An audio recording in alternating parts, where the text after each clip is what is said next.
Rock it out now. Yo, you gotta do that dance Michael Jackson did and rock with me. Y'all know what it is. Yeah, rock it out, yo.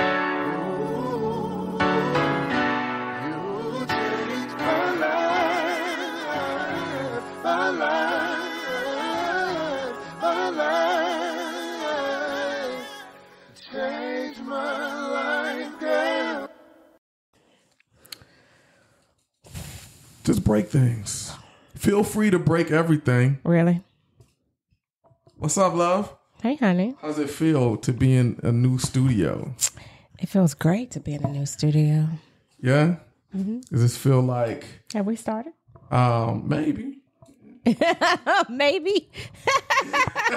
Okay. It's up to us, you know? Whenever we say we're going is when we're going. It's like E40. What do you say? Tell me when to go. Gow. Tell me when to go. How you feeling, babe? I feel good, love. How do you feel? I feel off and on, but I feel good right now. Okay. I am eager to do the show. I'm excited. I'm excited that my babe is excited. Because we got to get to season 2. We do. And I'm behind the 8 ball, y'all. Y'all hear all of that ratcheting and stuff. That's me getting the studio together. Yo, welcome back. Welcome, fam. Hello. Book Podcast. It's been a while. But we are here. Recording live from Wake Forest, North Carolina. Now, we in a different location. We pick things up and drop things off. And now we down here south of the Mason-Dixon. And doing our thing in this U.S. South. Do it feel South, babe? You got a Southern accent yet? I do not have a Southern accent yet. It's coming, y'all. Babe can pick up accents. I can pick them up quick. Just like that. Like, where was we at, babe? Was in Orlando? It was. And we was talking to this Jamaican lady. Was she Jamaican? Somewhere around there. And I had to stop myself. I was like, oh, no. I started talking exactly like her. And I'm like, oh, I don't want to be offensive. I know, because she might think you was clowning her. I was not. I was just so fascinated at her beautiful accent. And I just picked it up like, oh, yes. Yeah, you do that, though. You absorb energy and you start reflecting it back. Yeah, I try. Yeah. I don't even think you try. I think it's just... You think it's just part of me? I think it's part of who you. I am? Yeah. Because I see it happen a lot and I'm like, she don't even know what she's doing. No, I just be being me. You do. So we're going to give y'all a quick update. We did move during the summer. We moved. It's been taking up a lot of our time. We've had some health journeys. We've been growing. We've been doing. God called us and said, you know what? It's time to step into some new territory. Yes. I need y'all to go out to a new place. I will show you the way if you stay close to me. And we just it took us a while. It took us a few years. And now we in a new place. Yes. I've been back and forth to Cleveland quite often. Actually, since August, I've been back and forth to Cleveland for work, for medical reasons. So we have relocated here, but I am still very much back and forth to Cleveland very frequently. Tough, ain't it? It's a lot. It is a lot, not just for me, but it's a lot for all of us. It's emotionally draining, physically draining. I'll be like, where my wife at? It's a lot. The kids don't like it. Babe don't like it. No. I don't like it. But, we got to do what we have to do for right now. So we do. And it's a blessing. We always got to be reminded to count our blessings. And God is with us through this. I mean, he's been with me every travel that I've been there. He's been, in the midst of me building a great support system in Cleveland. Shout out to my sis Q, my sis Kim, my auntie Kim. My sister be holding you down. They've been holding me down. I do. It's one of those things where you don't realize, my sister Simone, you don't really realize that you have a great support system until you have a great support system. It's one of those things that smack you in the face. And I'm just so thankful to God for me having a really great circle of people that really care about me. I've had a lot of people reach out to me just to check on me, to see how I'm doing. And I'm very, very grateful for that. So thank y'all. Appreciate y'all. Love y'all. And so, yeah. So here we are. We are able to finally be back in the lab. We have been planning this for a couple months now, but time has just not really been on our side to do it. So we decided that we were going to come to y'all with a review. Since, we've been on the times that I have been here, we've been able to kind of, spend some QT and catch up on some TV. And we have been watching Reasonable Doubt. So I've been watching this with Babe, season 1, but I have already plowed through season 2 with my sis, Q. Y'all go too fast. So listen, women, why? And where my fellas at? Do y'all, I'm sure y'all understand. Women go fast. Yeah, we don't play no games. Like when we in it, we in it. And we like to chat about it and have a conversation. So yeah, it's been interesting. And, I saw this series a while ago and I don't really watch a lot of TV, to be quite honest. I'm usually on my phone. And so I don't really do much TV, but my sister told me about this show. She was like, you really got to check it out. And I was like, I don't really know. But I got to season 1 and watched it and was like, and then got to season 2 and started telling Babe about it and then was able to pull him in. So we just thought it'd be a great idea for us to come together and really talk about our thoughts about season 1 before we head into season 2, since it just ended. How did it feel? How hard was it to pull me in, babe? Very. He was not even remotely interested at all. But I think it was the hype. It was a lot of hype around season 2 that he was just kind of like, you know what, let me check out season 1.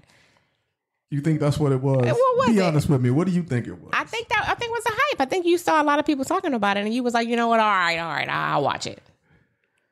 All right, I'm gonna tell y'all what it is, man. And I told you this. I talked about this while we was watching it. I was very hesitant to get into this show.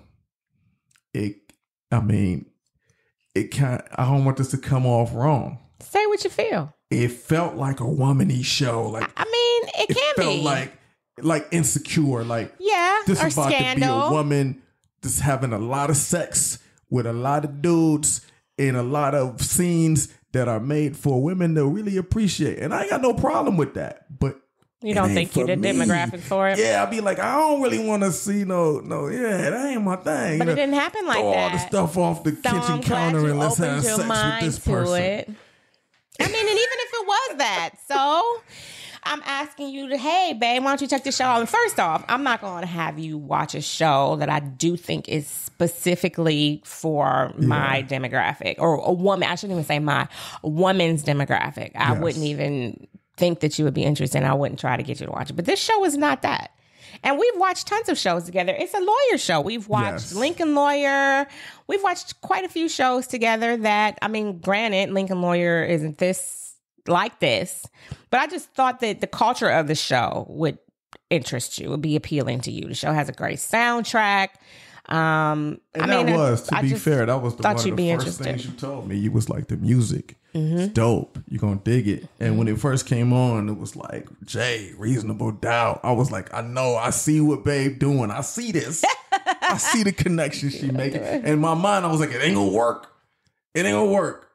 This is not going to get me to like a womany show just because they got Jay-Z on the soundtrack. That's what I was thinking.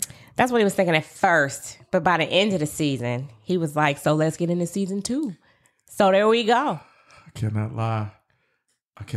So with no further ado, let's get into what we're talking about, right? The show Reasonable Doubt, created for Hulu, right?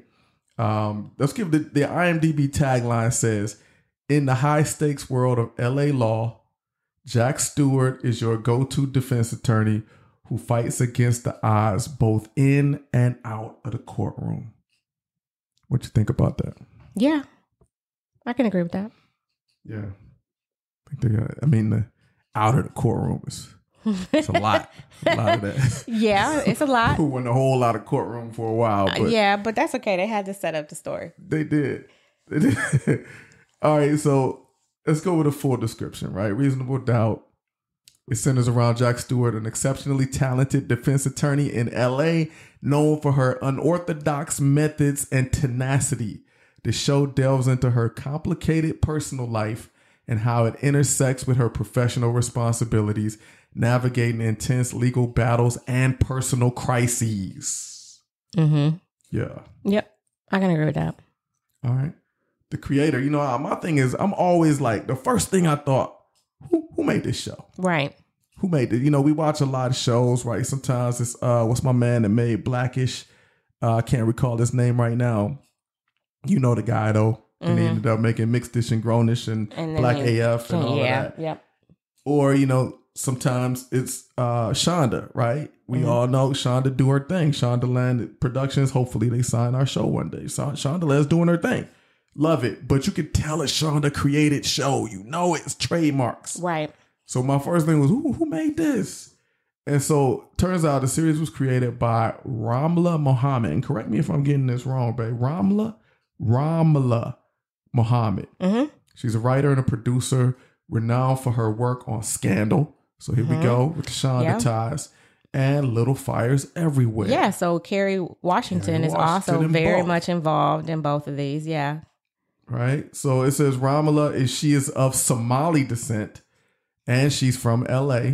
So here we go. A lot of her story is tied in there. It says she often infuses her own narratives with deep cultural and social themes. She's noted for saying, I write from what I know. And what I know is complex characters and complex situations. And I think that shows up here. I agree. To her credit, I apologize, Ramla, if you listen to this. It wasn't what I thought it was going to be. No, you just needed to give it a chance. It wasn't what I thought it was going to be because even I was opposed to watching it. I remember when you watched it. When you watched the first season, because you watched the first season before I did. I did. My sis Q recommended me to watch it, and I just, I had a very difficult time, but I'm glad that I did and moved into season 2. And, it was great because season 1 was filmed, I think, 2 years ago. It was filmed a few years ago. Mm-hmm. So, for season 2 to come in and just be finishing up this year, just this month. So that worked out great for me to be able to just catch right up. I did that with Insecure as well. I didn't start that until late. And then by the time, it came back. No, you didn't. No. By the time it came back, it was right there at the final season. Yeah. So I was able to be right where I needed to be. I got a question for you. Since you did watch it before me, this is a phenomenon I've seen happen. I don't know if it happens all the time. Maybe it don't happen to you. But I remember when you was watching it, you was like in the other room, and I was like, "Babe, hey, how was it? How was it?" And you was like, I don't know, And then by the end of it, you was locked in, but you still didn't know if you loved it, right? And I kept thinking, like, is it that she really don't love it, or is it that we're not watching it together? Because I've seen, and I'm not saying this just about me. I've seen it plenty of times where I've seen a show where I'm like, "Yo, this is gonna be dope." Me and Babe can watch it. It don't end up working that we can watch it. So I watch it. And then I'm like halfway in. I'm like, I wonder how I would have felt if we actually would have watched it together. Oh, that is so sweet. That is not how it was for me. She's like, nah, bro, I was all the way in. It would have been great to watch it with you. I thoroughly enjoy watching it with you. So I'm glad that you did come back around because it helped me appreciate the season a lot better watching it with you than watching it by myself. Because like I said, I actually missed one of the episodes and had to go back and watch it. And then so it didn't get the same feel, but like going back and rewatching it, it was just like, and so just so you guys know, as we were watching, because I was kind of telling Jay about it as I was watching it and my feelings and thoughts. I don't think he remembered half the stuff I said though when we watched it together, but we did not talk about the episodes as we went through each one because we wanted to save it for this review. We was looking out for y'all. So, yeah. You want to jump in? Let's go into the... Oh, well, wait. One thing I want to do really quick. I want to talk about these actors because I've never seen these people before. Yes. Mnyasi Konaldi, I've not seen her in anything. Yeah, what that name that she just said? Or McKinney. McKinley Freeman. I haven't seen him in anything as well. Now the children, I think I've seen them. I think I've seen the son in something. I just can't recall the son what was it was. dope. I thought the son did a great job. And the daughter, I can't remember if I've seen her in anything either.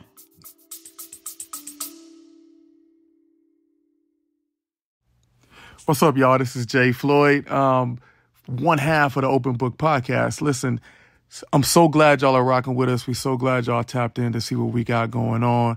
Me and my wife are so excited about this podcast, but we also got some other things going on. So go out and check us out. We have a brand new coloring book for children, man. One of the things that we want to do under our imprint called What's Good Publishing is publish some books that can help Black culture move forward, be more appreciated. We have a book out right now called Burnt Sienna. That's BURNT SINNA. The book is a coloring book for children that profiles like 20 really, really dope Black historical figures, gives them an opportunity to color them in. Burnt Sienna is the name of a special color that's kind of brown, it's kind of red, it's kind of us. You know what I mean? It's only in the 64 box of coloring crayons. So go check those out. Make sure you got at least get a brown. But if you ain't got brown, make sure if you can go above and beyond brown, go get that Burnt Sienna. Go get that 64 box with the sharpener on the back like we had back in the day. And check that book out. It's really about helping children of all cultures and all backgrounds really have a greater appreciation for Black images and learn a little bit of something along the way, right? Because these are figures that not many schools are teaching about. So go check us out. It's on Amazon right now. You could actually go hit the link directly if you go to what'sgood.work. That's www.what'sgood.work. Hey, let's head back to the show, y'all. But let's back up to the main three that I consider, right? Imyatsi Kornialdi, who plays Jack Stewart, right? She's the star. She kind of reminds me of the lady who plays the mother on Power Book 2, Raising Kanan. But she is an American actress. She's of Panamanian and African American descent. Mm-hmm. She's known for compelling performances. She brings depth and complexity to the character. Yeah, she did a great job. Fierce and brilliant defense attorney. She looks like a baby doll to me. Her face is so pretty. She is known for her roles in Middle of Nowhere and The Red Line. I've never seen those. No, I've not seen those either. Yeah, so this was a completely new face for me. Yep, same for me. And I thought that they did a phenomenal job with her. Her fashion, her style, her wig was a different story, but her fashion was amazing. She rocked every single outfit. I loved her face. I mean, she just fit the part. Well, she got the body of a model. She just looked phenomenal. Yeah, she did. Super tall. Beautiful. Super long and lengthy. Cultured. She just fit. Everything about her fit. I did think her face, it took me a minute to get used to it because, you know, you used to seeing a familiar face in that starring role. To see a new face took me a minute, but I do think she brought a lot of complexity to the role. Mm-hmm. Yeah, her face, acting, her wig, like you said, was another thing. We're not going. Yeah, I mean, you know, I got it. She had to have her work due and her not work due and her girl due, and you know, I get it. And they did do a good job of showing the difference between the two. Mm-hmm. The flashback due. Yeah, they did a good job. I know, and then McKinley Freeman is her husband, Louis Stewart. Another phenomenal actor. He did such a great job with this role. This just dude, perfect. That was a very complex role. Mm-hmm.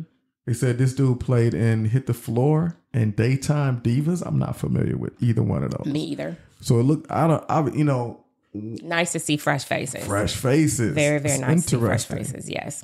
You know, I saw a quote from 50 Cent recently where he was saying if you got really good ideas, you shouldn't try to make a movie. You should try to make a show because you can't make a movie without stars, but a show you can make with fresh faces. And I thought that was pretty interesting. And you can see a good example here. Although this next name about the name is the star power. Michael Ealy. Michael Ealy plays Damon Cook, or as I called him the first 5 episodes, Prison Bay. Listen, this is the reason why I thought the show was what I thought it was. Because so much of what I had seen centered around basically a Prison Bay love story, right? Like this successful, powerful attorney is going to fall in love with this dude from prison. So Michael Ealy plays that, Damon Cook. We all know Michael Ealy, super complex actor, brings the whole crazy eyebrow thing that he do, where his eyebrow would be looking like a W, and into all this scenes, a lot of pain and complexity in it. You know, I'm always looking at faces because a lot of actors, it starts with your face. That's how you get cast, and you can see why he gets cast. He's a very interesting face, and he shows a lot of complexity in his face. But he's played in everything. Y'all know Barbershop, Think Like a Man, Almost Human, Bel Air. He's been in everything, right? Yep. Michael Ealy is Michael Ealy. He does his thing. A very nuanced performance was asked for him here. And let's get into it. Let's get into the story. So, yeah, we start off with episode 1. We go right into meeting Jax and Lewis and, you know, the dynamic of their family right now. They're separated, you know, even though... go right into that. They go right into it. They don't really say like, well, how are they? What are they? What happened? It's just we already separated. Yeah, they go right into showing them still doing life together, separated, Going living separately, still doing life together, kind of having their kids go back and forth, you know, between homes. I thought it was interesting that they showed that church thing so early. Mm-hmm. Like it looked like they was living together because they all getting ready in the same house. Yeah.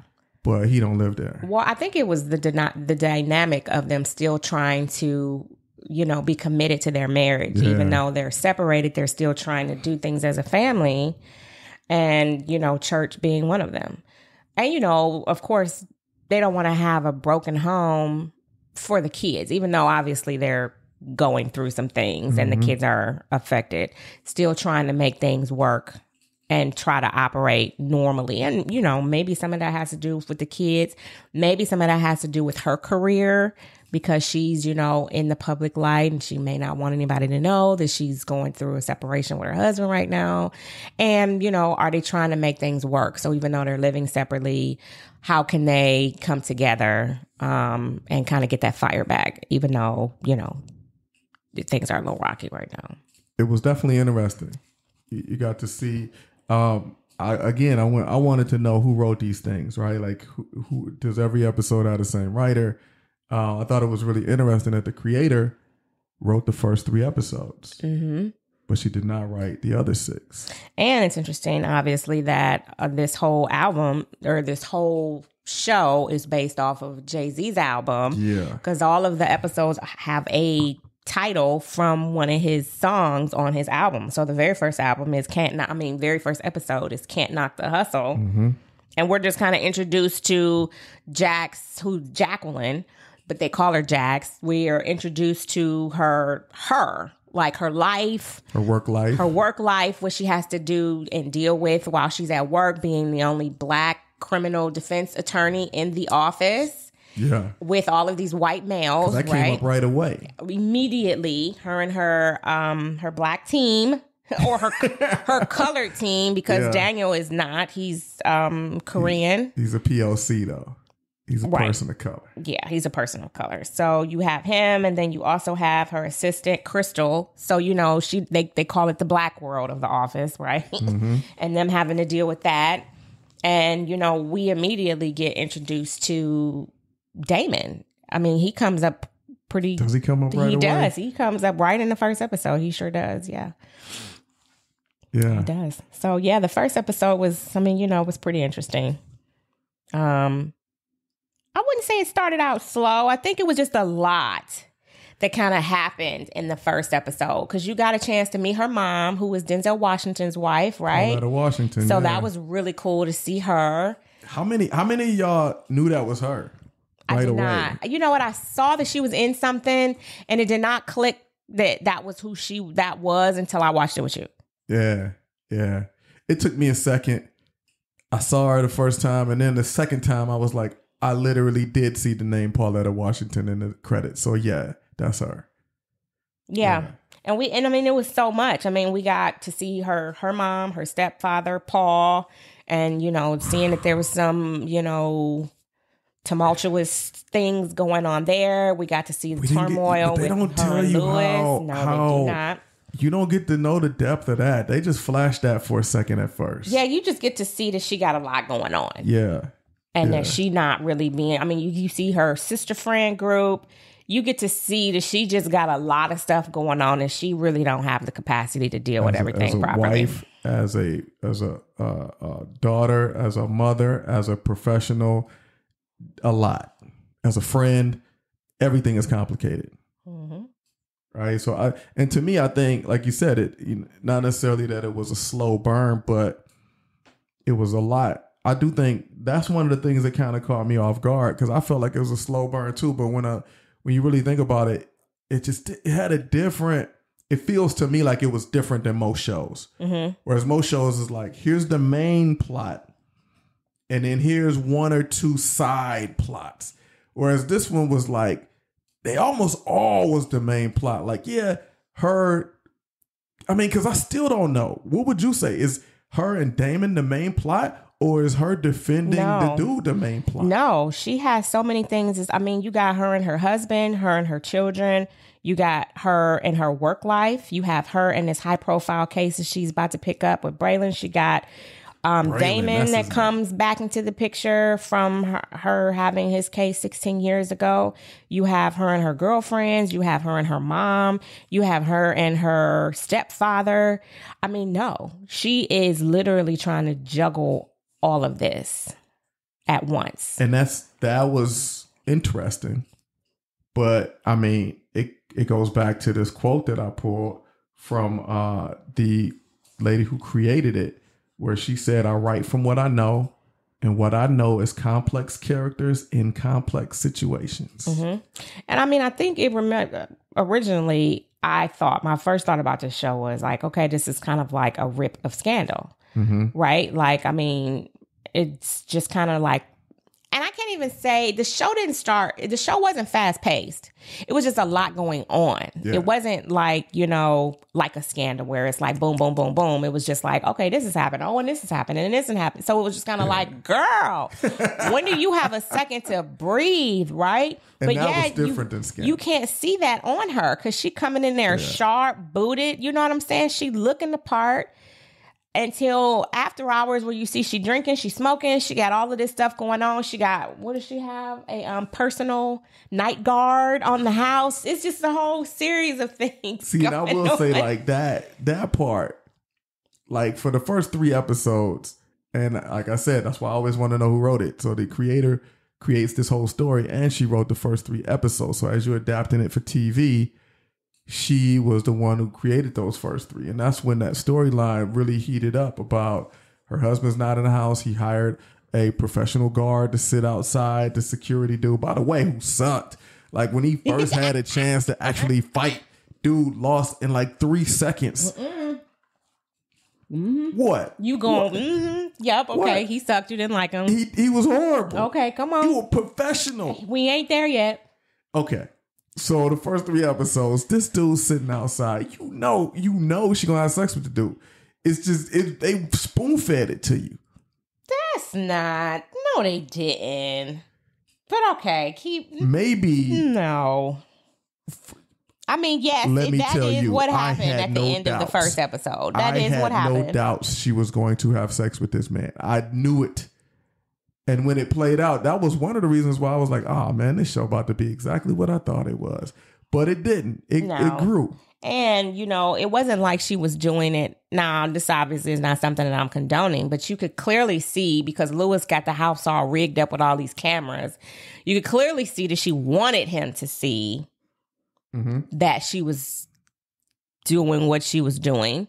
And he wanted to see it. And he wanted to see it. Yeah, it was literally like a game for them, which was also interesting in itself. It was.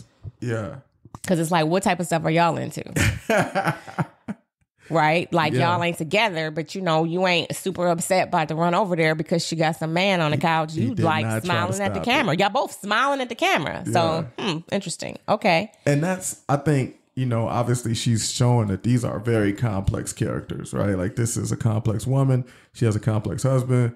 everything about this situation is complex. Their marriage is in a complex state. We come right into it in a complex state. You're not even gonna get to see how it got there. We're just gonna jump right in. But they do say why, because he gave her an ultimatum. He felt like that she was putting work over him and their home life, which is, you know, her feeling like, but you had no problem with me doing these things to get us here, but now all of a sudden you have a problem with it, and you can't give me an ultimatum. I'm always going to choose what I'm doing. You shouldn't even be putting me in a position to choose, which is why they're separated.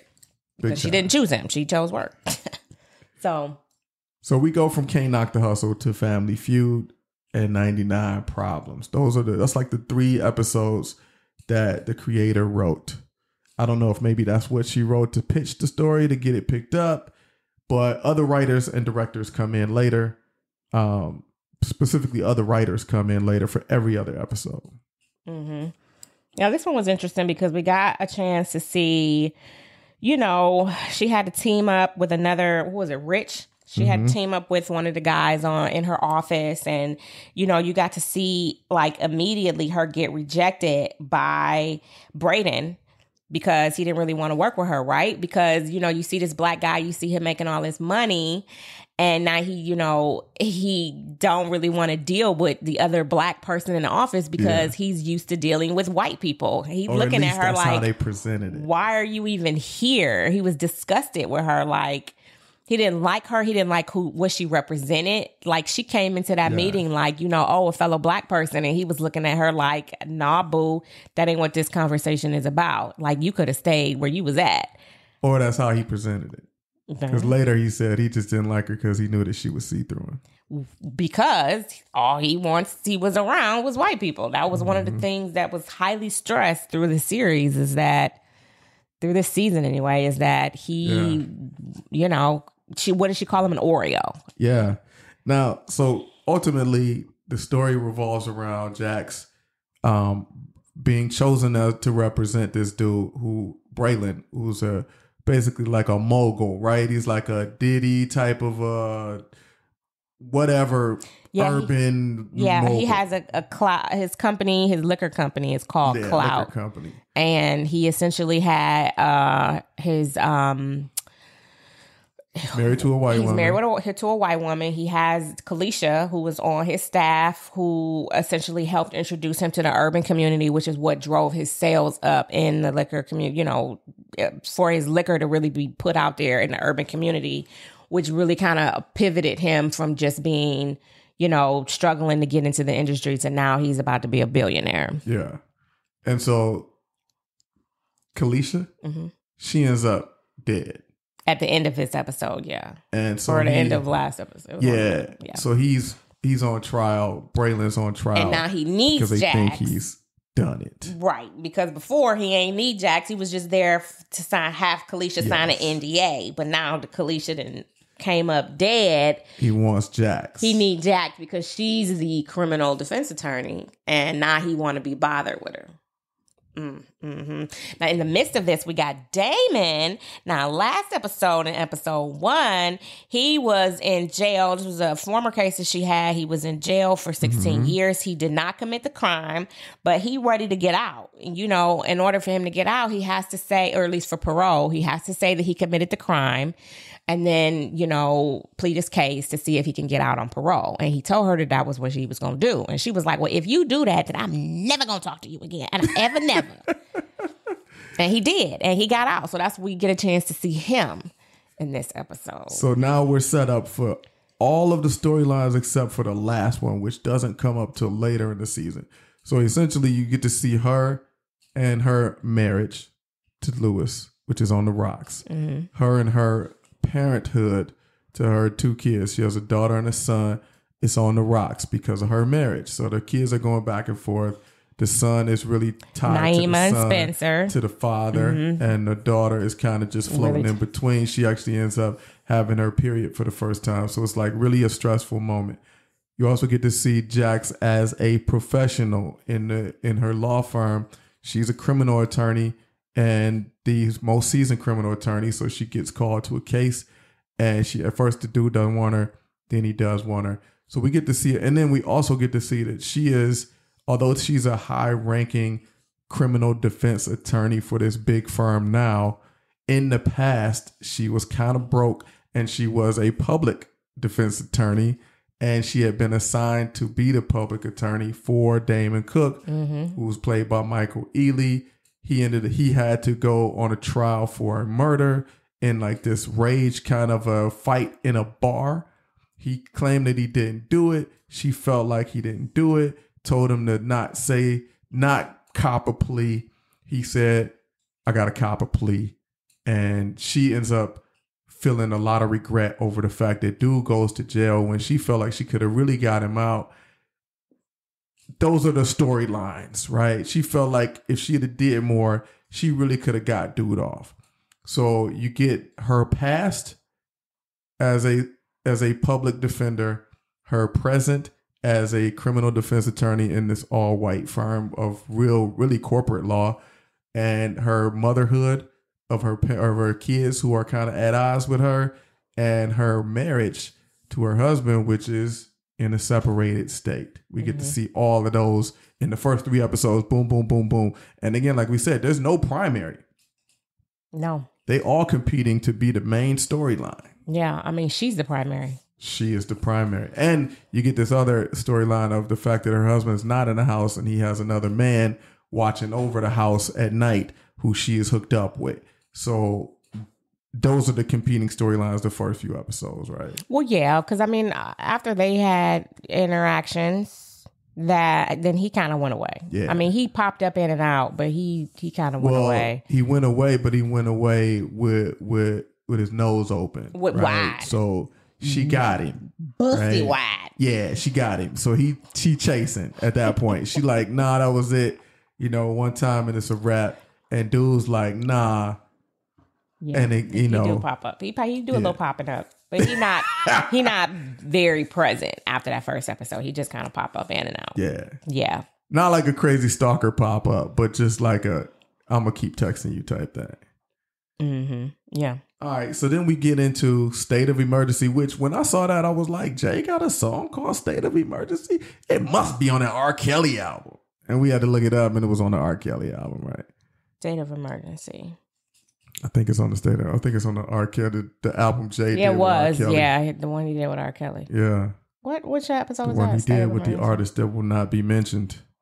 Yeah.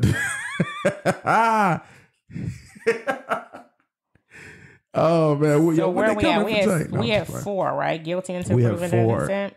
Yeah.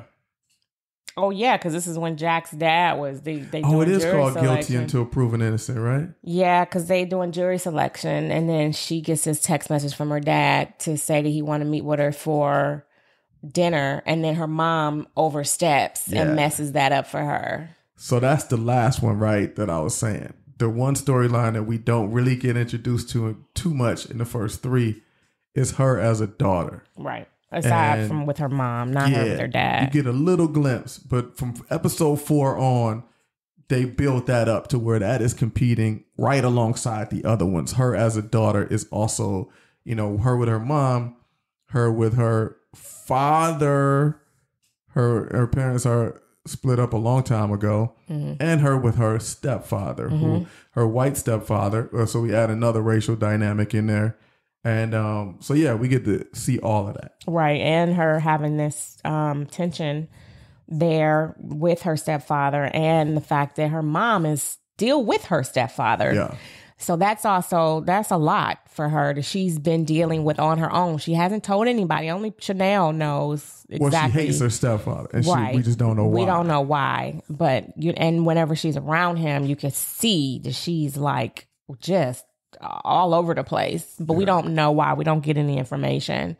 But we do see that her mother is a bit overbearing. Well, let's talk about that. Her mom is an overstepper. All the way overstepper, yeah. So her mom oversteps in a couple of ways, right? So her mom oversteps in her marriage, right? Like she clearly likes her husband and wants them back together. She never really sits down to talk to her daughter about what happened, what's going on. She really just like, you need to fix this. You need to work it out. Because it's a good man and I like him and I've been talking to him. Good man, Savannah. And then she even hit her with the, I was just talking to him. And y'all need to get this back. Well, he said, and I think, and okay, Ma. And she is their primary babysitter. She is, and she's there, but not so much. She's the primary, but it doesn't seem like they're as open to like letting the kids stay the night or anything like that. Facts. But we don't see that at first. No, we don't see that. We just see it. Kind of get introduced later. And this is kind of where I feel like this is where the other writers came in, right? And I can understand this. Being a writer, it's hard to bring the point home and not have no holes left in your story, right? You need a lot of people coming in to patch stuff up. So some things you need to add a little more weight to, especially if you're going to turn your idea into a 9 episode. She may not have came up with this idea as a 9 episode playing out that way. Maybe she wrote it as a movie. You don't know. So how do you make this become 9 episodes? Well, that's when the other writers come in and you start having to plan things out. So some things we had to ramp it up, right? And it's like, okay, now we got to explain that they don't really like the kids going to her house, right? So we gotta make this a little more understood by the audience, and I think they did that, right, to show that they go over there, but they would prefer the kids not spend the night, and it's because of her husband. Great, but nobody knows why. Only Jax has this, apprehension. It's not shared by anybody else in the house because the kids love him. That's granddad. Yeah. So.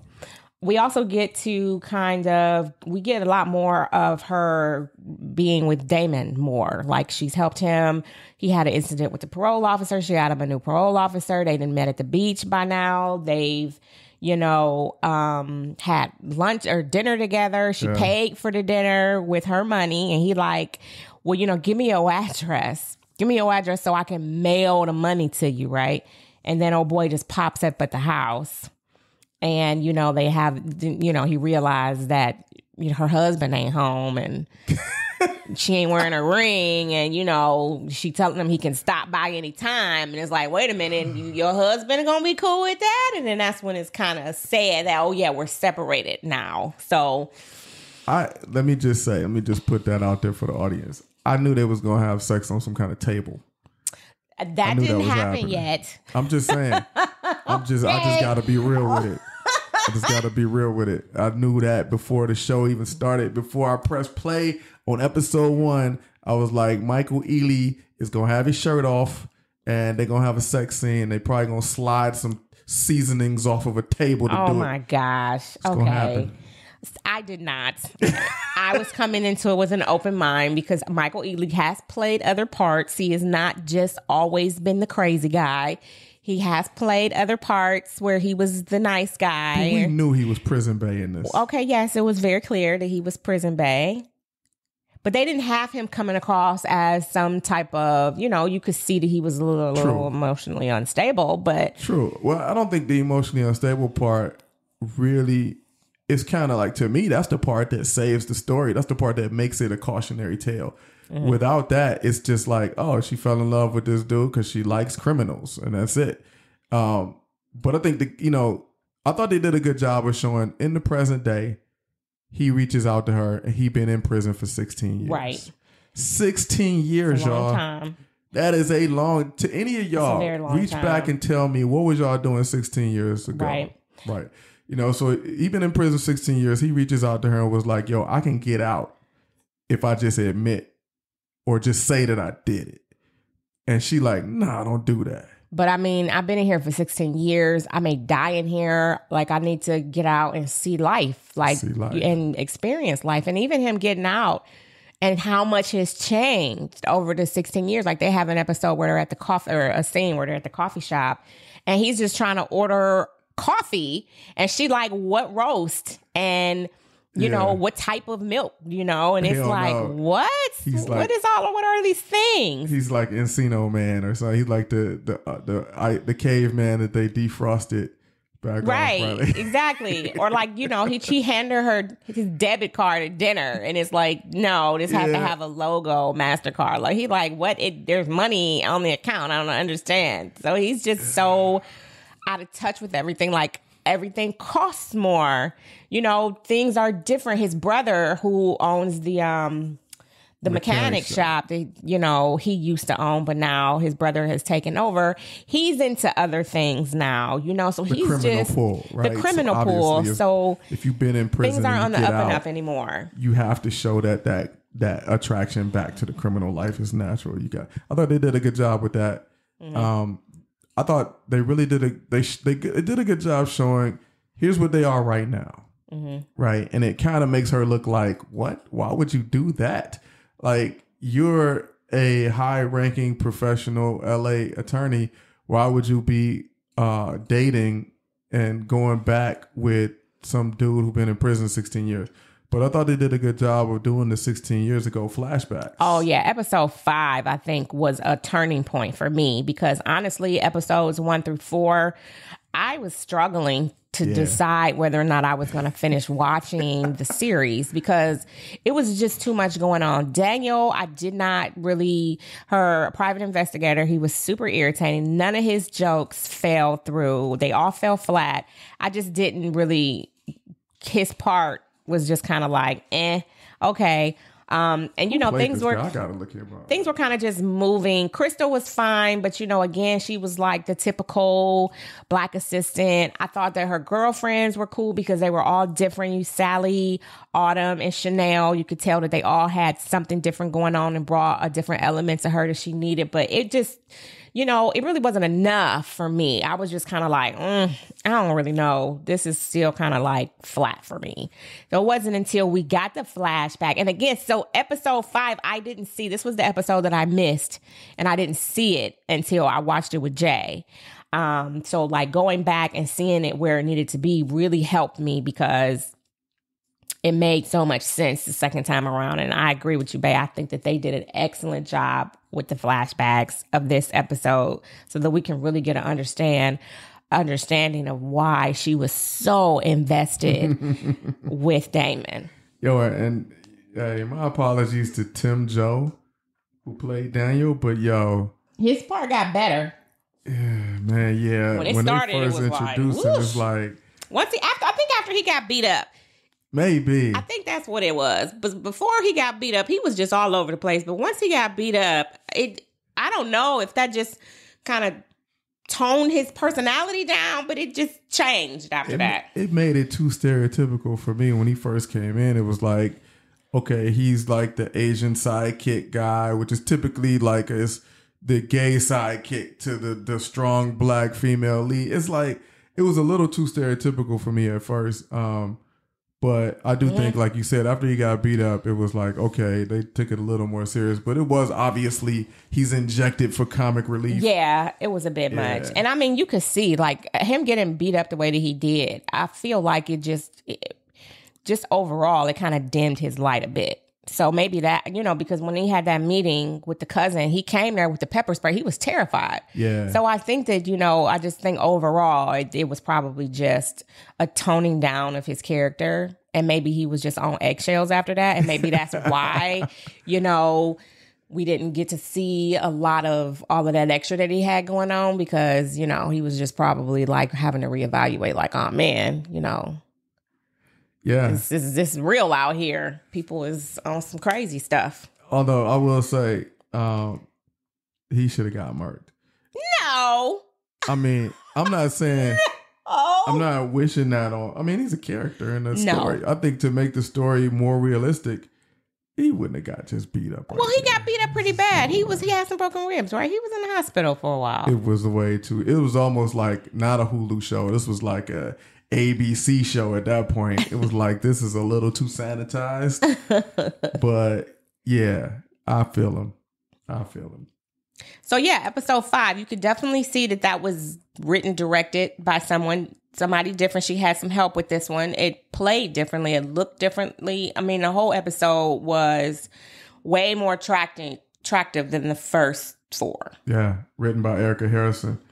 And we got a great idea of just the overall dynamic between these two. The next one, I think, is what? Forever Young? Yeah, but I mean, with episode 5, and Bae, you had brought up some really good points about this episode where we talked about. Was it 6? I think it might have been 6. 5 is so ambitious.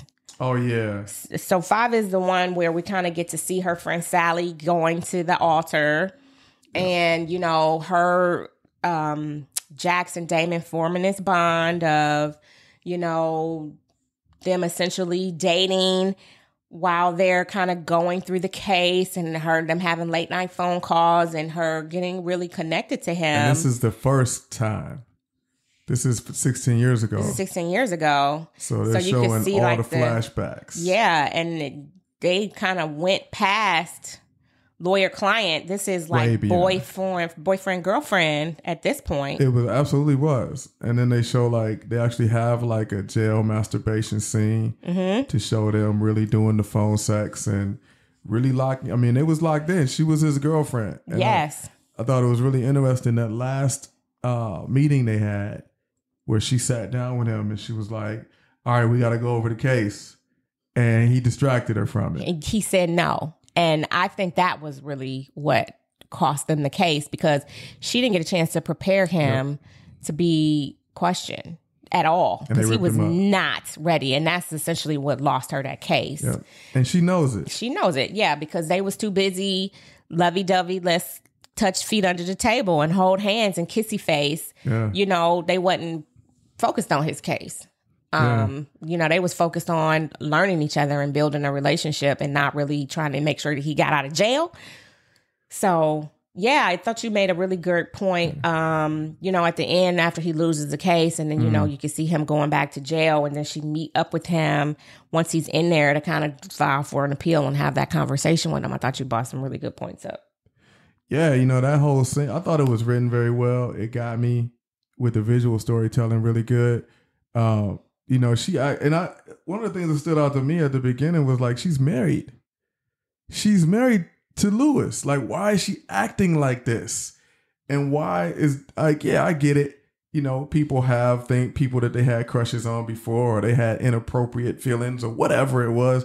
It's but why is this so interrupting of her current life? So when they went back and played it, it was really for them to show the whole build up. She really fell for this dude and he really fell for her. They really actually got married. They married each other. And I think it was in such a spiritual sense. It wasn't grounded in anything else. It wasn't grounded in any reality, in any practicality. And that's kind of the most dangerous kind, where it's it's only grounded in their heads, right? They had the whole phone sex scene. They had all of that stuff. They had ignored the fact that he was on trial for murder, ignored the fact that he was in jail, and they fell in love on this thing that couldn't stand on anything. Yeah. But they did fall in love. And I thought when he, like you said, they skipped preparation for the trial and he got ripped up and they found him guilty. The moment they found him guilty, they were sitting side by side visually and they held hands, and the judge was right there. And to me, it was that's the real marriage. And that's the reason why she can't be fully married to Lewis. She is married to Damon. It's just on this ethereal plane where it's not grounded. Her marriage to him is grounded in things, and she wants that ethereal part to be part of it. And it's the opposite with Damon. It's she married to him in this imaginary lovey-dovey part, but nothing on the real world can stand with it. So it's because, and I think a lot of that has to do with the fact that Damon understood who she was. Yeah. Now, I think Lewis understands who she is too, but I think that he saw through to a space that not a lot of people touched. He really kind of got, he really got personal with her, and she was really able to open up to him probably in a way that she hadn't opened up to anyone at the time. Yeah. So they made sure to show this was her first love, and Lewis coming in to save the day, really kind of opened up things to show, okay, this is the guy that comes in and really saves her. But Damon was her first love. Absolutely. And they don't give us like a time frame of how long it was between him because they show it like immediately, like she's leaving him, going to jail, and have an accident to Lewis. So it's like, but I don't think it happened that fast. You could see she was struggling. And even when she went back to see him, like she wanted to tell him that she was in love with him. And she wanted to tell him like, hey, no, I really want to work to get you out. But he wouldn't let her. He was like, I need to serve my time. I lost his case. And I know you want to tell me that you love me, which I think is what she was trying to say in that letter that she wrote when she said, I love criminals. I don't think she necessarily meant she loved criminals. I think she meant that she loved him. But she couldn't say that because she didn't, who's going to pick up this letter? You my lawyer. What you talking about? So, yeah, I think that was her way of telling him that she loved him and that she was there for him regardless of the fact. And although they didn't make like they kept in touch for that 16 years, she ran to him as soon as she got that call. So she kept tabs on him, if nothing else. I think it's even more impactful that they didn't. I think if they had, it would have been fizzled out. Because right after that, she went into private practice. Yep. I think a couple of things. I think that after he went to jail and they met for that last time in front of the glass, obviously you got to have the glass window scene. You have to. They both were wearing white. I thought it was very like a heavenly type of a spiritual visual. I thought it was really good. Damon said some stuff, right? And all my fellas out there, anybody listening, y'all know, come on. There are things that men say. Sometimes we say it on purpose.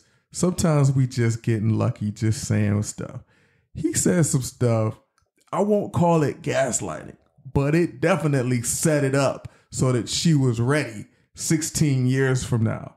He was like, oh, the next time I see you, I'll be a nobody. Yeah. And you'll be this famous big shot lawyer. I'm sure he meant that, but that's what locks it in. But she was, though.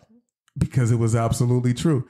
It locked it in. And maybe that was, I don't think it was gaslighting. I think it was him telling her, I mean, maybe she needed to hear that. Because listen, she just lost this big case, that probably the biggest case of her life, Absolutely. Not just career-wise, but, emotional-wise. And he probably was just trying to pump her up to say, hey, this is not your first rodeo. But that's why I say sometimes we're doing it on purpose and sometimes we're not. And like I said, I don't call it gaslighting, but it does extend some toxic things. Okay. Those kind of things will do it. Okay. It will lock it in. That, especially that, I'll just be somebody you walk past on the street. You won't even know who I am. Like, I'm not saying he was full of it, but fellas, you know what I'm talking about. You know, there are things men can say that will have, it will last 20, 30 years.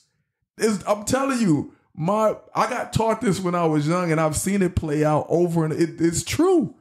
That's why people got to be careful about the things you say. I do think he was trying to pump her up, but as we see later on in his mental state, he was speaking from a broken mental state, and that's dangerous. That's true. So how does this wrap up? We got Song Cry, no, Renegade, and Already Home, right? No, we got Renegade. Are you going off the album? I thought maybe I got it out of order. So, is it out of order for me? Episode 6 is Renegade. 7 is Nigga What, Nigga Who. Yeah. And then 8 is Song Cry. You're right. So you got them. Yeah, they some all of them. Some of them you don't. Like that other one you had mentioned, that's not on here. So episode 6. Oh. So we got episode 6 is the one. So episode 6 is probably the most sexual episode of them all, because you see her and Damon all the way in. They go all the way in. Yeah.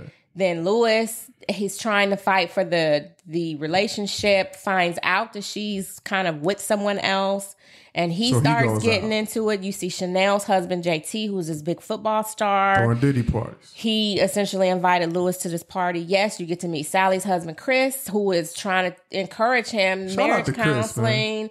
This is not the place you want to be. Shout out to Chris. Out of all these characters, out with your wife. Yeah, one dude trying to do some healthy stuff. He was a little character, man, but shout out to him.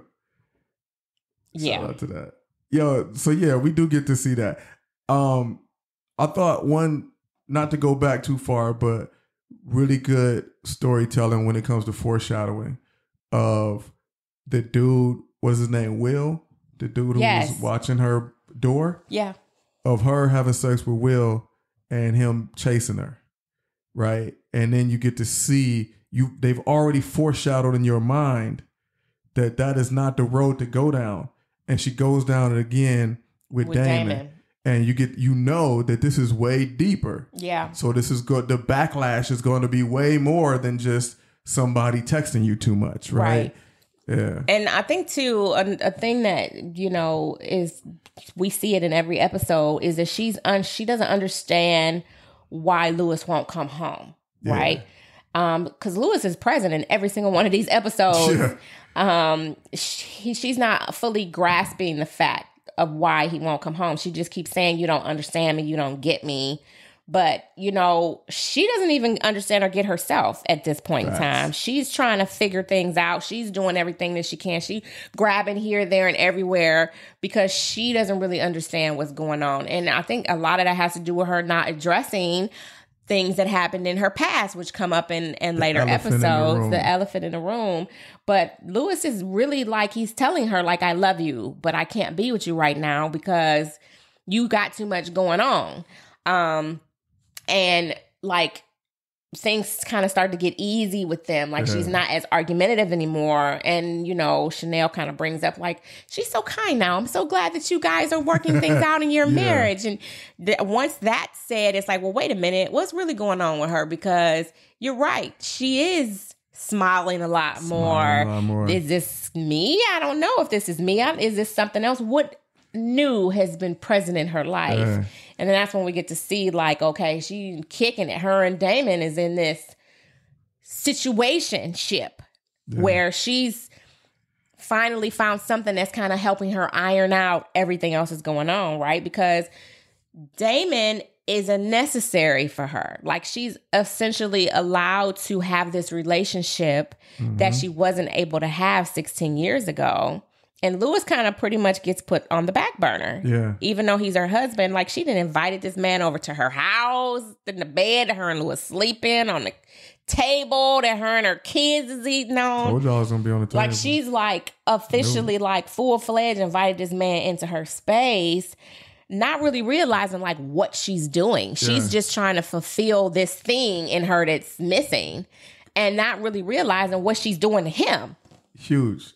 I think she's a fractured person. Like anybody in her life, it's affecting her kids. Like what you brought up with Naima and that whole situation. Like her baby girl was on her period. She was bleeding for days until somebody kind of, you know, paid attention to it. Spencer and him doing all of this stuff at school and, you know, Lewis. So it's like so many things going on, but she got time for Damon. She got time for what she got time for. And I mean, I think she...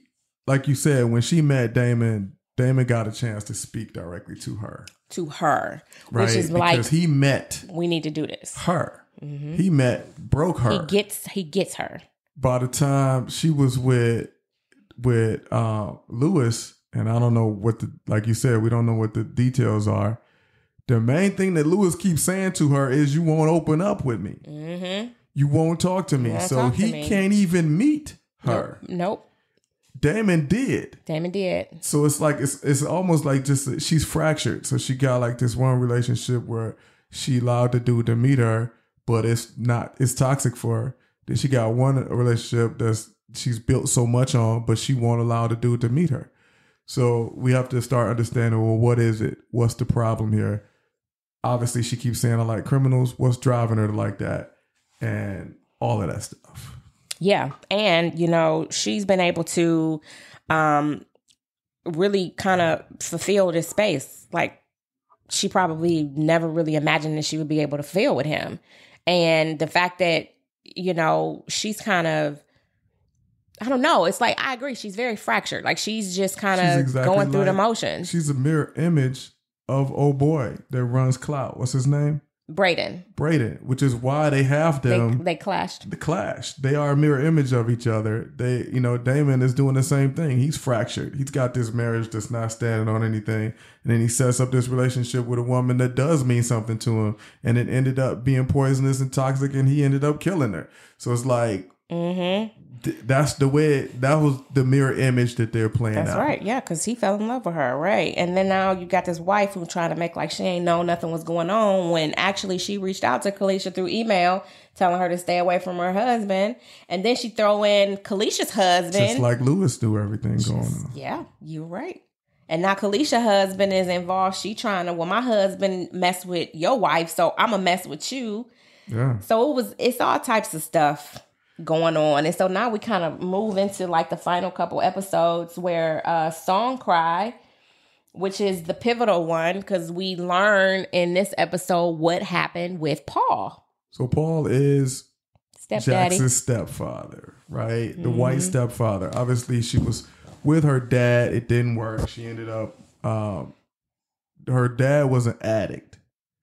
She ended up leaving him and going to Paul. So in this one, Paul in the present time is dying in a hospital.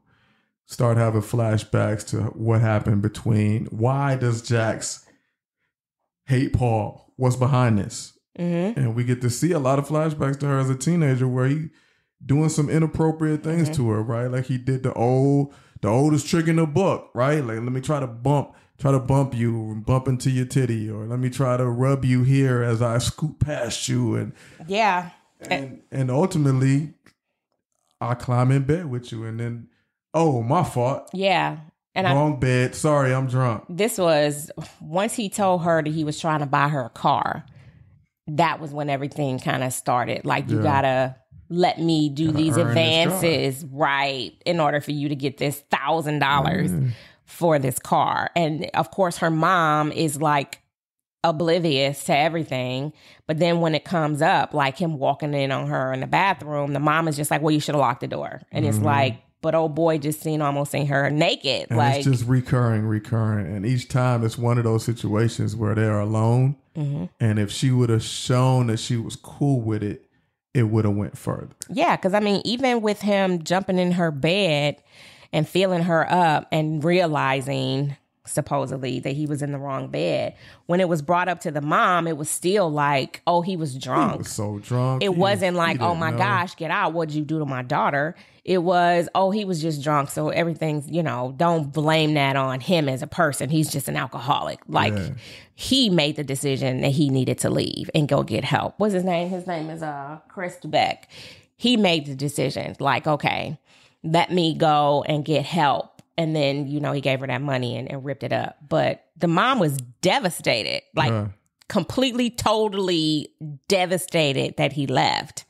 And I mean, I can't even imagine what Jack, even in that moment, you seen that the mom was crying. And instead of the mom comforting Jax, she's the one that is like, I'm just going to suck it up and say, I'm here for you, mom, whatever you need me to do. So her and her emotions and her feelings got put to the back burner. It didn't even matter.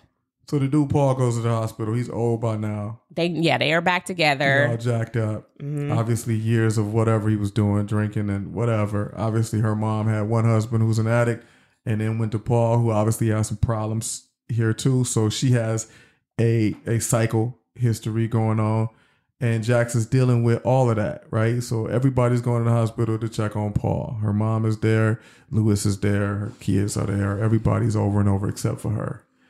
I think she told Damon about it, right? She told Damon. Not really. She just kind of said that he was one of the people that hurt her. She didn't get into like why. And also, but this is one of the things, in every show is going to be something for me. It's going to be something where I'm like, explain this to me. Why ain't nobody saying nothing? She finally goes to the hospital and she kills the dude. She murdered the dude. She didn't murder him. She didn't know he was going to die. But he did. He did, but she didn't know. That's manslaughter. She didn't know that he was going to die. That was legally not manslaughter. She didn't premeditate. She is a criminal defense attorney. If you walk into a person's hospital room who's on their deathbed and you was he on his deathbed? Well, he was pretty sick. He was sick. He went on his deathbed. Even worse. if somebody pretty sick and you do, what did she do? She threw something or whatever. No, she didn't allow him to press the nurse's light. He in there dying. You don't. That's murder. That's manslaughter. She said a couple things. It took probably like 6 seconds, and then she finally let him call the nurse. She was like, "Yo, you groomed me. You are an abuser," which is all true. He was like, "That's your truth," and she was like, "Nah, bruh. You ain't about to call for no ambulance, no nurse. You got to deal with this pain." And then he died. And then she walked out. He did not know he was dying. He presses the nurse's button. He pressed the nurse's button. And she leaves. The nurse comes in. She walks out as her mom and everybody else is rushing in. She's walking out slowly and calmly as everybody else is panicking and rushing in. And the next scene is his funeral. It's like, she killed him. No.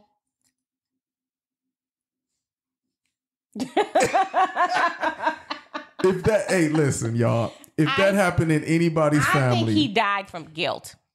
Of course he did. That's what killed him. But he also died because she wouldn't let him call the nurse. That had nothing to do with it. If he was gonna die, he was gonna die. If that happened in anybody's family, people would be like, "Why were you literally calmly walking out right before he died? What were you doing?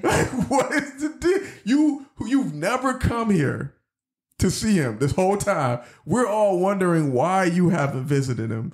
I've even called you and said, why haven't you visited him? All of a sudden you do show up and he's dead now and you're walking out.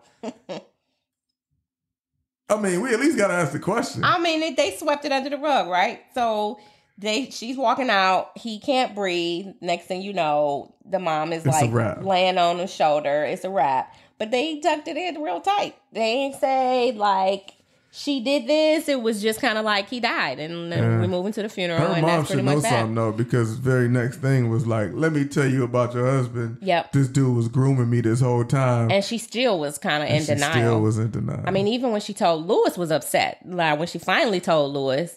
You know, he's like, why didn't you tell me? He's like, I know you weren't going to let me see them and you wouldn't let the kids be around them. And I didn't want to do that. But you could see the weight, the strain that it had on her as a person and how much it affected their marriage. Because she keeps saying, like, I'm doing so much for this marriage. But it's like, this elephant, you can't count that if you're not telling him what exactly is going on. She told him. She finally told him and he was like, why wouldn't you tell me? Why you ain't tell me? That's why we don't like the kids going over there? Why wouldn't you let me know? So let's bring it home because there's a big scene we got to talk about. But I do want to ask you a question. Now knowing now about Paul, now that they've resolved that elephant in the room, Paul had been grooming her as a teenager and caused her, for one, she's already got some issues with her dad who's not there. The replacement for her dad is grooming her sexually. How do you think that's impacting her ability to have relationships or her interactions with men? What do you think that's doing to her? It's detrimental to her. I mean, because she didn't tell anybody. So she's holding all this in, you know, and that could also be why she's having such a hard time at work. Is she's in the office with all of these white men, you know, it's hindering her to be able to grow and move forward. She's literally, like we said, fractured. So she's walking through life fractured. She's not letting anybody in. She's not letting anybody know what's going on. She's kind of just existing. I mean, even when Damon started wilding out and acting all crazy and Will come over and he beat him up, and then she go see him to have the conversation, she's telling him like, you know, this isn't cool. And then he's like, I'm sorry, still not hearing her. Mm-hmm. And she still has to just kind of like, okay, let me just digress. I mean, everything since Paul has just been a digression. You know, I'm feeling this way, but I don't have anybody to really voice it to. Like you could clearly see she didn't do therapy. Her and Lewis hadn't done therapy. So she's just kind of walking through life broken and trying to hold things down in this broken state without really being true to herself. And, you know, just trying to figure it out. And she has issues with her father. Has issue with her. Braden hits on her. But she was able to try to forgive her father. She was trying to, but her mother stepped in. And her mother kept stepping in and stopping it. But her mother kept forgiving Paul. Yep. So all of that is not showing her a healthy way to really hold people accountable. Mm-hmm. And that is, I think it is fueling her desire to be with or love criminals, right? Or she kept saying, I like criminals. I think it's this confusion over forgiveness and guilt versus innocence. I think she is struggling with it. But let's talk about last episode. What happens? Actually, I guess it's the last episode and a half, right? Because this all comes to a head with one incident. Well, we find out that Braden did kill his wife. Yes. And that he killed Kalisha. He killed Kalisha. He is innocent. He's found out not guilty. So he gets off. Because Jax is good. She does a great job of getting him off. Despite she figuring out that he did it, but knowing he was guilty. Listen. This is the thing that made me so irritated with this season. She never looked at the NDA. That should have been the very first thing that they looked at was the NDA. It was crazy that you don't look at the NDA until the last episode to see that the signatures don't match. I was like, that would have been the first thing. That would have been the first thing. But obviously, it couldn't have been the first thing because how would they have an episode, a season? But it was just completely ridiculous. Like, what? And again, I think this is coming from the fact that you got 6, 7, 8 writers trying to bring this story home in 9 episodes, make it all fit together. Let's find something. Because that was make just it for totally TV, stupid. right? That plays on TV. It was dumb. It was just like, what? Yeah. Like, why didn't y'all do that? And it was so big. That's all they kept talking about. She believes he's innocent because the girl signed the NDA. Why have you not ever looked at the NDA that you are so sure is valid? He was able to pull this off by forging her signature on an NDA. And nobody caught it until after the jury was already out. So they find him not guilty. He gets off. He actually right before that tries to hit on Jax. Yep. She pushes him away. So now we go into Damon. Boom, Jax gets kidnapped. Because she tells Damon that she's going to get back with Lewis. She's going to try to make her marriage work. Of course, Damon is upset because, again, he's been trying to get with her. He's been trying to spend time with her. He's been trying to be her man. And she is not fully telling him that she's going to try to get back with her husband. This is like not until Will come over and he get beat up. Damon shows up at her house. We can't forget this, right? Beat up Will. First of all, this is, again, like I said, it was foreshadowing, right? So she has an interaction with Will. Will chases her for a minute. Then she got an interaction with Damon. Damon chases her for real. And then they both end up at her house at the same time, right? Like, so really good foreshadowing, bringing it to a head. They both end up at her house. Damon dismantles this dude, Will, physically in like 3 seconds. Almost kills the dude. Like, how in the world is dude a professional, like, security, whatever? He robbing people for money. But he got that prison strength. So who knows what he was doing in prison that made him. He caught him off guard, too. He did catch him off guard. It was one of them things where it was like, wait a minute, how are you at the door? But, like, what is he, some kind of Jedi? He said he trained. What is this? Nobody should be able to catch you off guard. You're a professional. Come on, man. You a professional security. He was top flight security. He was top flight security. He didn't do nothing but smoke cools. He was top flight. He smoked some Newports. That's all he did. When it came time to squabble, it was a wrap. If he was really that deep in it, there's no way she would have been able to get Adderall from him, cigarettes from him, everything from him. Like, dude was not on his job. Okay? So that should have told you right there. Michael Ealy, 5'7", 170 pound Michael Ealy dismantles this dude in 3 seconds. Then they proceed to go forward and Jax gets kidnapped. Oh, wonder who it could be. Man, of course Damon kidnaps her, right? Right. Of course, Lewis finds her. Lewis is doing everything he can to get his wife. He is all in for his wife, y'all. He's all in for his wife. That's his girl. He gonna do what he gotta do. Even though he was out creeping like she was. He kinda. Just a little bit. He was creeping. I wouldn't say like she was, but not he like was she creeping. was. He did creep. Once he realized that she was Nobody on this show creeping. creeping like she was. Once he realized that she was creeping, and then he told her that he knew she was creeping, and then things started to get complicated with Damon. Then she started to try and have a change of heart with everything. Once she seen that she could possibly, once he started talking divorce, that's when she was like, "Oh no, I'm out here tripping. I need to, get my husband back." Because even when he had his first opportunities, he was uncomfortable. He could tell he did not want to go out there stepping around. No. But so she gets kidnapped. Damon got her in the back of the shop, which Lewis comes to. He comes to the shop. He confronts Damon, which he doesn't know is Damon, but he's kind of got an idea, right? And he because you gotta have the two men on. You always have to have and this is my thing, right? Y'all can say what y'all want about my opinions. This is my opinions. Whenever you have a show directed towards the female demographic like this, they're going to have multiple men, and you're going to have a face-to-face. It's got to be that. It's almost like this is part of some kind of a fantasy or fetish or something. It's going to be a face-to-face. They got to see each other. Mm-hmm. And it was multiple face-to-faces in this. You saw Damon and Will, boom, boom, boom. Now you get to see the upstanding man fighting for his wife coming to confront the crazy dude that she thought was her soulmate. And that confrontation happened, but it didn't turn into a confrontation, but at least you got to see him face to face. Yeah. Got to see him face to face. You kind of get to really hear what Damon is saying. Like, I lived for you. I needed to get out of jail because I wanted to see you. Even if I couldn't be with you, I just wanted to be able to experience life, knowing that you were good and, you were married and you were fine. But I think that once...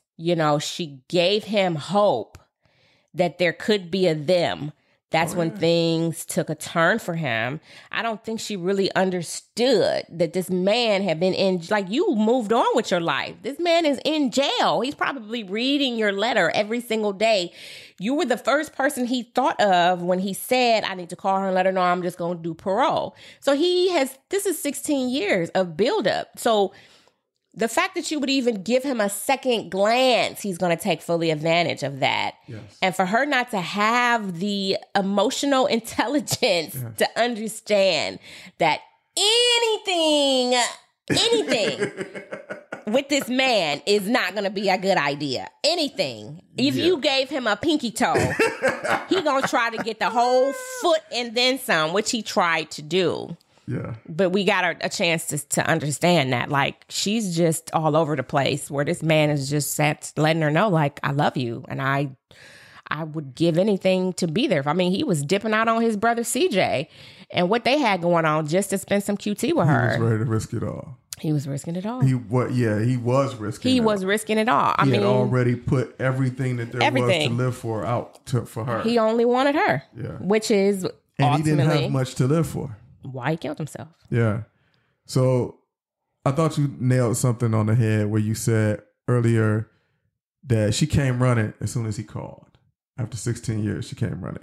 I thought that was key because, like he said, by the time I get out of here, you're gonna be this big fancy lawyer, and you probably walk by me and not know who I am. I'm pretty sure he was expecting to get some big law firm and get pushed to the side. She's too busy for you, man. Who are you? But he didn't get that. She came from. Soon as her assistant gave her the name, she showed up. And you got to remember that he didn't see her at church. She saw him. She saw him. She went to his place. Well, she confronted him. Yeah. That's still kind of, it's How would 50, he know 50. That she go to that church? How would he know? How would he know anything? 50-50. When you crazy, how would he dismantle a security guard in 3 seconds? Easy. He's a Jedi. Because he been in jail for 16 years. So, I mean, I like the way they played it. Obviously, he could have probably seen her there with her family, but that's not the way they spun it. They spun it like she seen him. That's true. She followed him to the halfway house and told him to stay away from my family. And then she did him a favor. Right? Because he like, you in my house. Instead of pushing it off on somebody else. I didn't know that was your church. How was I supposed to know that's your church? She could have easily assigned it to somebody else. So she submerged herself into that. Another mirror image. When Dame came looking, remember he said, I got an issue with my halfway house. I need a new PO. Mm-hmm. She sent her person. She did it. She put her person on it. She did it. But remember when Kalisha's cousin came to her? She gave her the information. She gave her somebody else, remember? Yeah, she did. She was like, I got somebody else that can help you. But when Damon came, she could have sent Damon to somebody else who could have handled this case. She didn't. No, because that's her boo. Yeah. And I mean, even with that, she came through for her in the end. She was able to, send her all of the information on Brayton to get his business to be, seized up and for him to go to jail. So it still worked out in the end. So yeah, ultimately, I think that, that's season 1. Season 1 was, it didn't pick up until, like I said, episode 5 for me. And then it just kind of really went really, really fast. I thought that there was a lot of flips and turns and things that happened. I thought it ended well. This is like really when I came to Bay, like, let me give you the synopsis of the episode. I don't really know, or the season. I don't really know if I'm gonna watch season 2, but then I did. And I'm glad I did. And I can't wait for us to watch it because I think you'll really like it. We're gonna see. But I thought this season was good. If I had to give it a rating from 1 to 10, I probably would have given it a 6. Because I was just halfway in and halfway out. And I didn't really get both feet in until maybe, like fully in, probably 7, 8. And it's only 9 episodes. So I would say about the same thing. It got me probably after episode 6. And I just honestly felt like this was originally written prison-based stylish, and it was stretched out and fleshed out and given more strength. And shout out to the creator for having flexibility to her vision, and letting that become a more full story. I think after it became a full story, the last few episodes really was like more of my steez, where it's like, all right, you can have all of that, but you got to balance it out with some reality. I need to see the whole story. Yeah. I want to see the backlash. I want to see all of that. I don't want just a fantasy. So I thought, yeah, it ended well. Overall, I would probably give it maybe 6.5. But yeah, the first 5 episodes was tough. Yeah, it was just so many decisions. It was just like, girl, why is you doing this? Like, what are you doing? I was so many times that I was just like shaking my head. Like, what are you doing? Yeah. Like, what's really happening here? One thing that I find, the one thing that I always think about is, it ain't been a lot of shows with female leads. TV been out for 70, 80 years now. And there's almost always been male leads. Male lead do whatever they want to do. Have sex with a bajillion women, do whatever. Now you get female leads. And so I ain't got no problem with, taking it to the other side, like showing the female leads doing what they want to do and having sex with whoever they want to have sex with. But why do it always seem like they make the female leads make stupid decisions when they do it, though? It's like, why can't they just be like James Bond? James Bond used to be like the smartest man in the room and he have all the women. It's like, when it come to the women, it's like, we'll give you the dudes, but you're going to be stupid about them, though. It's like, why do I always got to be like that? I don't understand, man. Like, even to take it back to Scandal, with Kerry Washington's character, she was originally shown like this superwoman who crashes in and saves the day, but you didn't get to see a whole lot of her backstory, but you did get to see her vulnerability at the end of the day. She's sipping wine and eating popcorn, sitting on her couch at the end of the day, right? And then you get to see her later on making these bad decisions, especially when they come to the relationships or the situationships or whatever they are. Yeah. Yeah. I don't know. Just the thing that annoys me kind of is like, I'm all for the liberation of female characters, but why I gotta be in a dumb way? Like, why? I don't think it's a dumb way. I think it just shows, especially with this season and this series, is just showing, again, she's broken, she's fractured, and her working and operating in this brokenness is gonna have her to where she's not making some of the best decisions. Yeah. Because her first real relationship was already in her brokenness, and it was with somebody that was going to prison. Yeah. So she's just kind of plowing forward in this continued brokenness that she's experienced without really getting any healing to show her how to make better choices, better decisions. Because, even her friend said it, like, you're always judging. You always got all this stuff going on. She doesn't really know how to be her in her own skin. So, You know, maybe it's just a sign of the times too. Yeah. That, that's how the characters are. I don't know. It just always stands out to me. Like you don't see Shaft's brokenness. Well, I mean, he's a man. Yeah, that was You're not gonna see it do that to us. because that's just not how it works. They gotta highlight because women are perceived to be emotionally unstable. That's my problem, though. Like, why? Like, why can't it just be that she's super smart and super dope, and then she just happened to be attractive and get men? Because nobody's gonna want to see that, and that's just what it is. People tune into these sitcom, these types of shows because they want the drama. Yeah, they want to experience the craziness. And you're right. It. People wouldn't believe it, and people wouldn't believe it. It's got to be brokenness for women. Mm-hmm. That's unfortunate, but yeah. I think it should be a little brokenness for everything. I think maybe just men characters just need to be because you don't see Lewis's backstory. Yeah. They don't show us the backstory of what his life is. Or 2 or 3. Yeah, maybe we will. Maybe we will.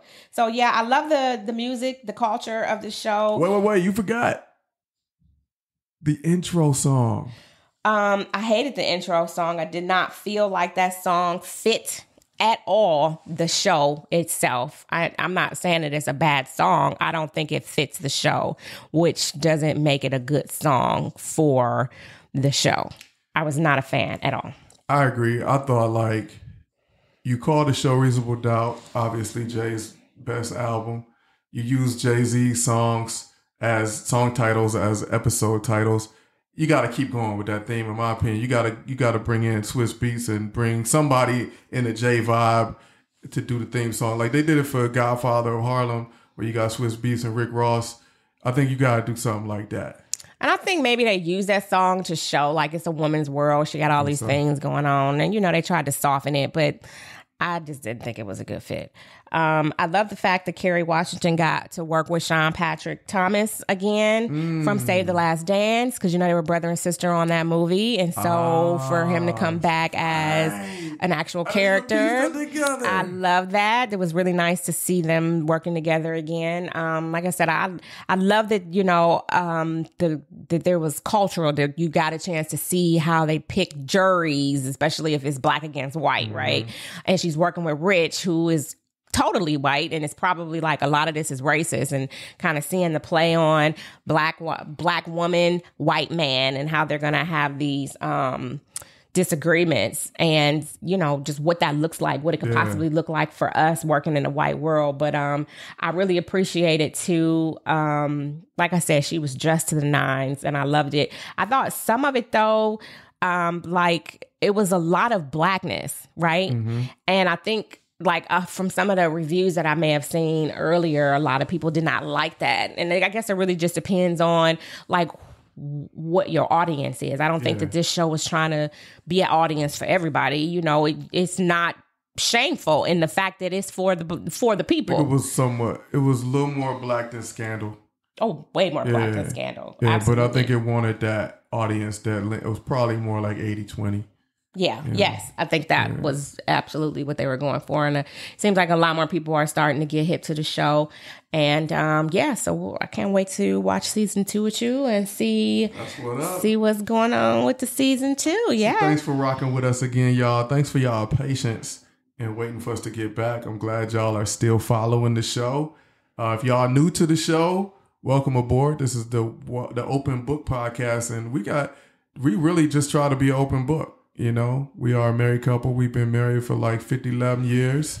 And we try to examine everything from the perspective of what a married couple can and should talk about, right? There's no one way to do things, but this is what we do. We'll talk about some Bible verses. We'll talk about some movies, some books, some phenomena. Actually, one of the things I think could come out of this show is one of the things that I really want to talk about, and we don't have enough time, so we're going to branch it off, is the idea almost every dude, nearly every, there's a lot of dudes on this show that all came on to Jax. They all tried, they shot. Even the prosecuting attorney. Yes, he did. Go to the flashbacks, he shot his shot. He did. And my thing as a man was what does that feel like, right? Growing up and knowing as one of the shooters, right? Knowing you're going to shoot your shot sometimes just for the excitement and fun. We do that. What does it feel like for a woman to go through life surrounded by shooters. Like dudes constantly shooting a shot, even when it's appropriate or inappropriate or completely out of bounds. What does that feel like? So we're going to talk about that a little bit more in another episode. And those are the kind of things I think we just want to deal with, man. Things that really affect and impact our lives, and we should talk about more. All right? Word up. Thanks for tuning in. It's exhausting, by the way. I guess it just depends on who's shooting the shot, right? But yeah, I love the fact that we're back, and can't wait to tune into the next episode with y'all, whether it's this or whether we're getting into season 2 or we just kind of getting into life. So season 2. We'll see. Until next time, folks, we out. Good looking, y'all. Peace. Peace. Yo, this beat though, man. It's all right, man. It's all right.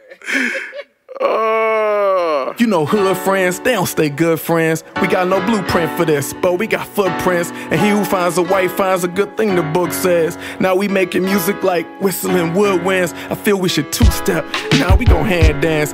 Etta James said better days to come at last. Walking down the aisle, now the sound of the pitter-pat. We so well endowed though, we don't need Similac, we just spitting facts. Us got a nice ring to it. Circle on your finger, white dress in the theme music. We don't keep no secrets though, we open books. We on the same team, we get that open look. And we don't close the chapter till we open the book. Ephesians is no to us, we supposed to look. But you know I was showing out till you showed up. You took me on a ride out of neutral, huh? You ready for the level up, it's mutual, huh? You ready for the level up? Let's level up. Water to my soil, baby, made me grow. Daily affirmations, yeah, you played your role. Before we had our love scene, I cleaned my act. And since we walked the aisle and never seen the mat, yeah, and these are facts you can co-sign. We's a whole vibe back when Quest was a whole tribe. Man, I stared you down when we met like she's so fine. Whole time God had a plan in the whole 9. Like me and you on a ride till the wheels gone. And even after that when we flying with wings on. When you need some help with the zip on your queen roll. And I need some help with the note that we singing on like glory, glory. Every open book got 2 stories. Unfold like newspapers, true story. Queen's the best thing that happened to a king. She's the best thing that happened to that ring. We was a mess before we matched up with that ring. The wedding was a draft, now we run a killer team. Told you my dreams, first date out. Flirting behind home plate, we is just making out. You swung first pitch, said I was the one already. Your mama loved me, said I was a son already. I wasn't ready, first pitch curved in the air. I ran out in left field, thought I was a player, but you was not buying tickets to sit up in the stands, and you was not crying a river. Not over no man, and when you back I had to step up my hygiene. Started using truth paste cause I had that lie gene. Now we don't keep no secrets though, we open books. We on the same team, we get that open look. And we don't close the chapter till we open the book. Ephesians is no to us, we supposed to look. But you know I was showing out till you showed up. You sure was. It sure was. Sure, yeah. Rock it out now. Yo, you gotta do that dance Michael Jackson did and rock with me. Y'all know what it is. Yeah, rock it out, yo. Yo.